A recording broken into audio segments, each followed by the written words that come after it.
just like to say that I give anyone the complete rights to react to this video, and yeah, I hope you enjoy.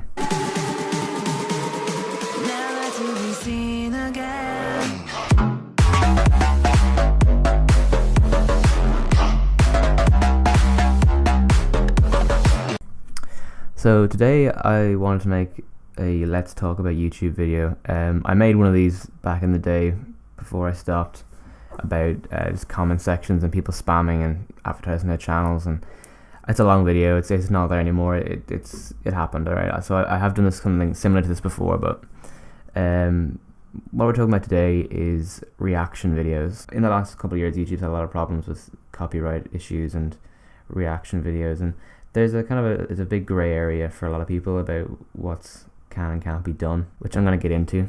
The main instigator of this video in particular was one channel that I came across called Atomic Catacombs, who, in fairness, I mean, I've nothing against the guy. Seems like a nice guy in general, you know, nice guy, good personality, but he has been reacting to a lot of different cartoons, and the main one that I saw was he's reacting to Rick and Morty.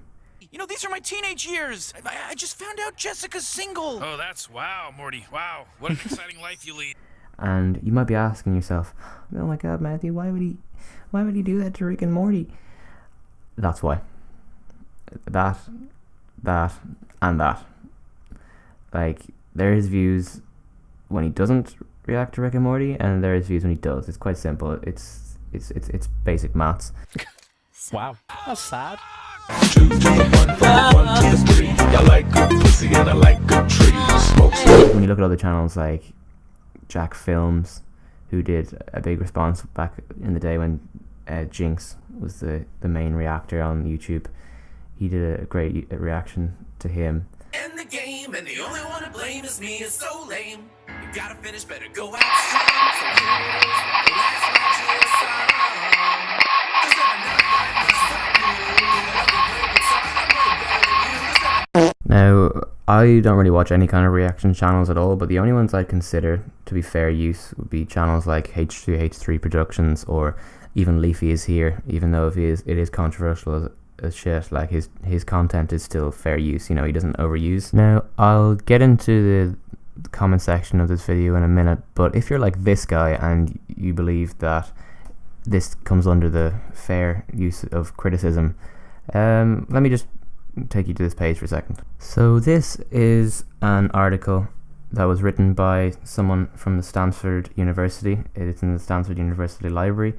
Basically just talking about fair use and copyright and everything related to that, and the kind of weird, kind of rough guidelines around it. So I'm just going to read this to you quickly right now. So it says, what is fair use? In its most general sense, a fair use is any copying of copyrighted material done for an unlimited and transformative purpose, such as to comment upon, criticize, or parody a copyrighted work. Such uses can be done without permission from the copyright owner. In other words, fair use is a defense against a claim of copyright infringement. If your use qualifies as a fair use, then it would not be considered an infringement. So what is a transformative use? If this definition seems ambiguous or vague, be aware that millions of dollars in legal fees, blah, blah, blah, blah, blah, blah, blah, because lawyers, blah. Okay.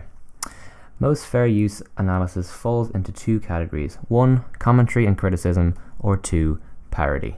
Now, let's go back to the comment where he says he's defending this video as a fair use of criticism, okay? So in this article, it actually gives 4 examples of kind of the different ways a commentary and criticism can be fair use. So the last 2 or 3 don't really come into it for this at all. It's like talking about for like lessons or for court cases.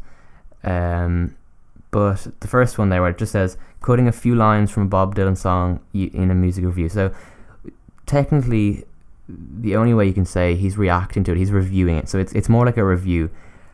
It says quote a few lines from a Bob Dylan song. You can't put the whole Bob Dylan song in your music review. That's not how it works. He uses words like quoting, summarizing, copying a few paragraphs, copying a few bits. Like, no part of it does it say stick like the entire bit of content you are reacting into your piece of review. Like, that's not fair use. And if you find some legitimate article somewhere else and you want to comment it or leave a link in the comments, be my guest, because you will not find something legitimate that goes against this. I'm just gonna go through the comment section of the video where I posted my comment.